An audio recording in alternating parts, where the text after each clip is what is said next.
All right, you lovely people. Happy Friday. Big waves to you. Good to see you. Good to see you. Myra, am I coming in okay? Yep. Okay. Good deal. Good deal. Well, first of all, I missed you so much Friday and Monday. I know Coach Myra and Andrea took care of us, but I missed you and I was on a plane both times. So our word for today on this Tuesday is emotion. And I want to be the first to say, you would think, first of all, I'm like, we had to have done Coach, did you think that? Like, oh, surely we've done emotion before. Nope. We have not done the word emotion, and which was a shocker to me. And then I got into it and I'm like, man, this is tougher for me than I thought the word would be. So Melissa Jackson, thank you for that. You challenged me this morning. But if you look at the definition, I'm going to roll real quick. I know we're running a little late, but a natural, instinctive state of mind deriving from one's circumstances, moods, or relationships with others. Now, that's kind of, to me, a boring definition. So here I go. Emotions make us human. Would you agree? We all have emotion. It makes us human. Denying them makes us beast. Victoria Clean said that, and I went with two quotes this morning when I found, when I was looking at this. Robert Kiyosaki said this: learn to use your emotions to think, not think with your emotions. And I went, okay, I got to think about that. And what it really meant to me was, am I reacting? Am I a reactive person towards my emotions? Or do I use my emotions to reason and to draw conclusions on steps I need to make in life? Right? Now, I can go ahead and tell you, I've had times, a lot of times in my life, where I'm reactive to my emotions. Something happens, I react, and sometimes in a negative way, I'm having to make up for my reactions or apologize for my reactions.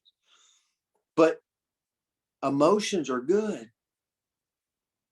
Every single one of us, if we were honest, every single one of us are driven by emotion. Some positive, like excitement and feeling fun and energetic and all this, and some negative, like emotion taps into my ego. Is it my ego that's controlling me because of an emotional reaction? A lot of times for me, it is. And a lot of times we're not even aware that we're reacting or we're doing something based off of our emotion. So, personal story, and I'm going to turn it to you, Coach. My daughter recently turned 16, like a little bit ago. And I had her a car, but the car was not ready. And I'm going to make this story short, but here's the deal. It was not ready, and she turned 16.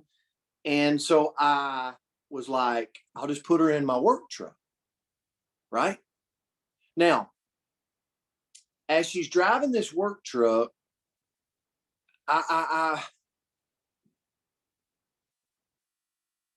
got scared because I'm like, this thing's a little bit loose steering. So I've got everything playing in my head. Fear was driving me. And I started to reason to myself why I needed to get her another car. So I acted really quick one day on fear, and I went and bought her another car. At the same time, she had a car coming in. So 3 months later, I had two cars sitting in the driveway. All because of a good thing. This was my baby girl. I am not going to let my baby girl be in right harm's way. But that fear reacted in emotion. And logically, I'm looking in the mirror going, man, but I did this for the right reasons. But it was 87% fear. And to be honest, I didn't do pros and cons to the purchase. So I made a reactive buy, an impulse buy, because of 87% fear. Now, am I saying that was a bad thing? I don't think so, because she's my baby girl. I'm going to take care of her. But I'm sitting here today with 2 vehicles. So I don't know, you know, but it was all centered around emotion. So I know we're out of time. I, Coach, I don't know what we drew from my lesson today, but it felt good to me. All right, I'll turn it to you. It was good, but I'm just going to tell you, your emotions were very heightened. Do y'all all realize what Coach Palmer did when he was in California? He got on a doggone kite. He can call it what he wants to, but he got on a doggone kite and went floating across the ocean. Now, y'all got to understand, Brent's a scaredy cat of that kind of stuff, but he did it. So I can only imagine his emotions. He sent me the videos, and all I put in reply was, "You big dummy." So anyway, I'm thankful that he survived that. My blood pressure, Coach, is still high from that. So emotions, did y'all realize that there are so many different types of emotions? Yeah, we did, but let me just give you a few. Interest, joy, surprise, sadness, anger, disgust, contempt, self-hostility, fear, shame, shyness, guilt. That's just 12, y'all. And there are so many more emotions that are attached to our lives every single day. Our emotions can and will play an important role in how we think and how we behave. The emotions we feel every day can push us to take action and influence the decisions that we make about our life. Emotions can motivate us to act. Okay, let's just say, let me give you an example. Let's say all of you guys are scheduled to speak in front of this group of people. Doesn't necessarily have to be a large group. It could be a small group.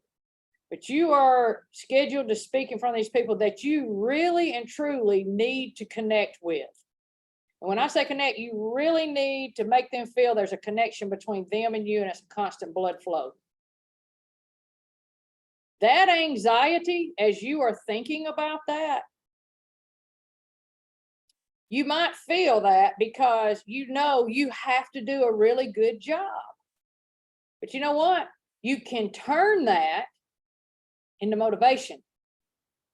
And you will take action in order to be 100% prepared. Every one of us have done that. We have worked ourselves up to some craziness, and then we poured it into something that made everything really cool. You know, when we want to experience positive emotions and minimize the probability of feeling the negative emotions, what do? We will seek out positive experiences to reinforce the positive. You know, regardless of what emotion you're going through, emotions will increase the likelihood that you'll take action. When we're angry, we are likely to confront the source. Sorry about that, my other phone was ringing. You're likely to confront the source of your irritation. Think back to the last time you were angry. How did you react? Think about that. We're more likely to flee that threat. That's kind of what we do immediately. When we feel love, we might try to seek out someone special. Our emotions serve a wide variety of purposes. Emotions can and will be fleeting, persistent, powerful, complex, and even life-changing. Basically, our emotions will motivate us, and that motivation needs to be positive, not negative. So remember this: emotions matter because they dictate what will come next from us. They truly do. How we feel about something will probably cause a reaction that we have got to live with. If you're mad, take a step back. Pause. Take a deep breath. But of all the 12 emotions that I spoke about at the beginning, we all experience them. So here's the thing: just simply decide to utilize every single emotion to help you become a better person. It is all in how we react. That's the bottom line, whether it's a good emotion or a negative emotion. How we react is the game changer. So grab a hold of those emotions.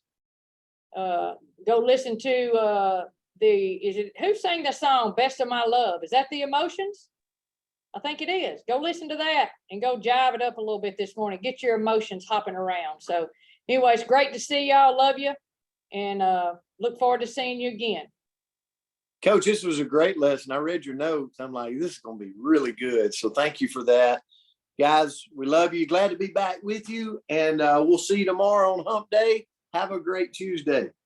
Bye, guys. Love you. Love you guys.